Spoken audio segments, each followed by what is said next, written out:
দেখেন শিক্ষার্থীরা, এটা টাইপ হচ্ছে প্রশ্ন যদি যত তত থাকে, এটা এবার কিভাবে করব। একটি সংখ্যা 100 থেকে যত বড়, 320 থেকে তত ছোট, মানে হচ্ছে যদি প্রশ্নের যত এবং তত থাকে, তো এটার সমাধানের জন্য এটার মাঝখানে একটা অ্যান্সার হবে। আমি বিষয়টা মনে হয় বুঝাইতে পারি নাই। এটার এই দুইটা সংখ্যার মাঝখানে অ্যান্সার হবে কিভাবে, দুইটা যোগ করে দুইটা ভাগ করলে শেষ। অতএব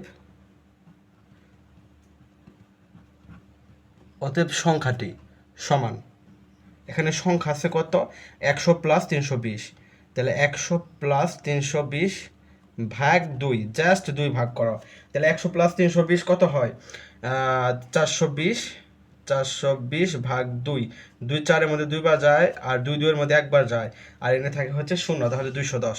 অ্যান্সার কত, 210। এই যে এটা অ্যান্সার শেষ। এরপরে হচ্ছে দেখেন, একটি সংখ্যা 220 থেকে যত বড়, 490 থেকে তত ছোট, তাহলে সংখ্যাটি কত, সেই একইভাবে দুইটা চক্রে দুইটা ভাগ দেন, 220 প্লাস 490, 490 ভাগ হচ্ছে 2, তাহলে এখানে আমরা যোগ করলে থাকতেছে কত দেখি, এটা হচ্ছে 220 490 যোগ করলে থাকতেছে মোট 700 ভাগ 2, 700 দুইটা যদি ভাগ করি, 2 70, 2 3 3 3 2, তাহলে হচ্ছে দুইটা ভাগ করলে হয় হচ্ছে 355। আমরা 355 কোথায় পেয়ে দিই, এটা আনসার আপনারা ভাগ করে নেবেন, যেহেতু ক্যালকুলেটর নেওয়া যাবে না।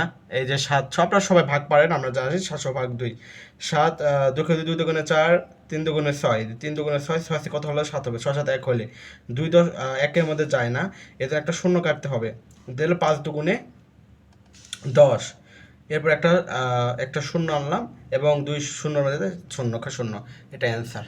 তো যাই হোক, আশা করি হচ্ছে বুঝতে পারছেন। এই দুইটা যদি ম্যাথ বুঝে থাকেন, তাহলে এই ম্যাথের অ্যান্সারটা কত হবে, এই 3 নাম্বার ম্যাথের অ্যান্সার কত হবে, এটা আমাকে কমেন্টে জানান।